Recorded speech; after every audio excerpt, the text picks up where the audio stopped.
Thank you very much, Presiding Officer, and like Neil Bibby, let me congratulate Gillian Martin on both bringing forward this bill but getting it to this stage where I think we may now reasonably anticipate that it will be passed later today.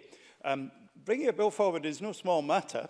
I have taken 5 bills through Parliament thus far, but not as a private member's bill.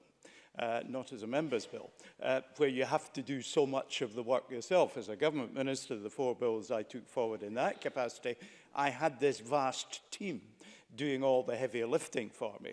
And when I brought forward a committee bill in the last session again, the team of clerks were doing the work. But for a member bringing forward a bill, the burden is substantially greater, and the reach of understanding and attention to detail that is required is quite substantial. So Gillian deserves very substantial thanks indeed. There is also one part of the system that hasn't got any mention so far, which I think it's proper to mention, and that is actually the Public Petitions Committee. Because over a very long period of time, and there have been considerable number of petitions brought forward, considered in great detail. UK government ministers have appeared in front of the Public Petitions Committee on the matters which are in the general area that we're dealing with here today. So that committee has played a very significant part in digging the soil, putting the manure in there where the crop that we harvest today has grown. Now, travelling in any vehicle of any kind which is fitted with a seatbelt and not using it is rather like jumping out of a plane without a parachute. It's briefly exciting, but ultimately disastrous. Colleagues, the one thing that we are unable to do is, of course, enforcement of wearing. And like others, I travelled on a bus. I'm of that age. I think I'm now on my 4th bus pass. That's how old I've now got.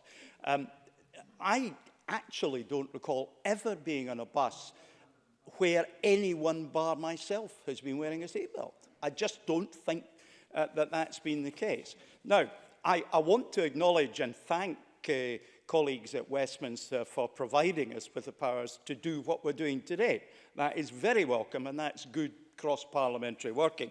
It'd be awfully nice if they just found the time and the method to create enforcement. By all means, this is not a Scottish issue. I think if enforcement were present in the terms of you're required to wear a seatbelt if the vehicle you're travelling in has a seatbelt. It's that simple. That's all you need to say.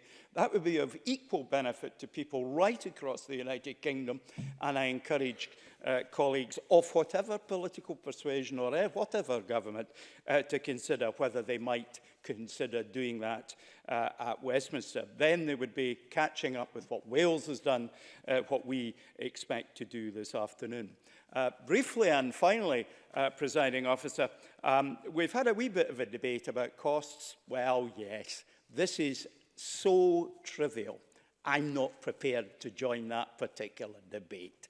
In matters of safety, we just do it, Presiding Officer, and I will be delighted to press my button at 5 o'clock to just do it. Well done, Gillian Barton.